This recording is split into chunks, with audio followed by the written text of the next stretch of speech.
வணக்கம் நண்பா. TNSTC latest செய்திகள். போக்குவரத்து ஊழியர்களிடம் பிப்ரவரி 13 பேச்சுவார்த்தை. தமிழக அரசு அறிவிப்பு. ஜனவரி 21 வெளியான தகவல். போக்குவரத்து ஊழியர்களின் 15வது ஊதிய ஒப்பந்த பேச்சுவார்த்தை பிப்ரவரி 13, 14 நடைபெற உள்ளதால் இதில் பங்கேற்க தொழிற்சங்கங்களுக்கு அரசு அழைப்பு விடுத்துள்ளது. தமிழகத்தில் அரசு போக்குவரத்து கழகங்களில் பணியாற்றும் சுமார் 1,11,000 பணியாளர்களுக்கான ஊதிய உயர்வு ஒப்பந்தம் 3 ஆண்டுகளுக்கு ஒருமுறை போடப்பட்டு வந்தது. அந்த வகையில் 13வது ஊதிய ஒப்பந்தம் கடந்த 2019 ஆகஸ்ட் 31 காலாவதியான நிலையில் பல்வேறு காரணங்களால் 14வது ஊதிய ஒப்பந்த பேச்சுவார்த்தையில் தாமதம் ஏற்பட்டு 2022 ஆகஸ்ட் மாதத்தில் பேச்சுவார்த்தை நடத்தி இறுதி செய்யப்பட்டது. இந்நிலையில் 14வது ஊதிய ஒப்பந்தம் 2023 ஆகஸ்ட் மாதத்துடன் காலாவதியான நிலையில் 15வது ஊதிய ஒப்பந்த பேச்சுவார்த்தை விரைந்து நடத்த வேண்டும் என தொடர்ச்சியாக தொழிற்சங்கங்கள் கோரிக்கை எழுப்பி வந்தன.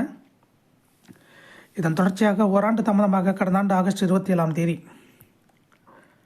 சென்னை குரோம்பேட்டையில் உள்ள மாநகர போக்குவரத்து கழக பயிற்சி மைய வளாகத்தில் 15வது பேச்சுவார்த்தை நடைபெற்றது. அறிமுக கூட்டமாகவே நடைபெற்ற இக்கூட்டத்தில் 80க்கும் மேற்பட்ட சங்கங்கள் பங்கேற்றதால் டிசம்பர் 27, 28 ஆகிய 2 நாள்களும் பேச்சுவார்த்தை நடத்த அரசு திட்டமிட்டது.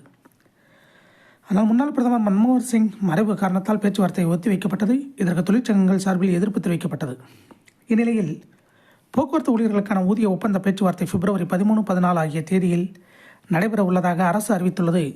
போக்குவரத்துத்துறை அமைச்சர் சுவாசி சிவசங்கர் தலைமையில் நடைபெறும் இப்பேச்சுவார்த்தையில் பங்கேற்க 80க்கும் மேற்பட்ட தொழிற்சங்கங்களுக்கு அழைப்பு விடுக்கப்பட்டுள்ளதாகவும் போக்குவரத்துத்துறை சார்பில் தெரிவிக்கப்பட்டுள்ளது. இதை போன்ற போக்குவரத்துத்துறை அப்டேட்டுகளை உடனுக்குடன் தெரிந்து கொள்ள நம்ம சேனல் சப்ஸ்கிரைப் பண்ணுங்கள், ஷேர் பண்ணுங்கள், லைக் பண்ணுங்கள் நண்பா. நன்றி, வணக்கம்.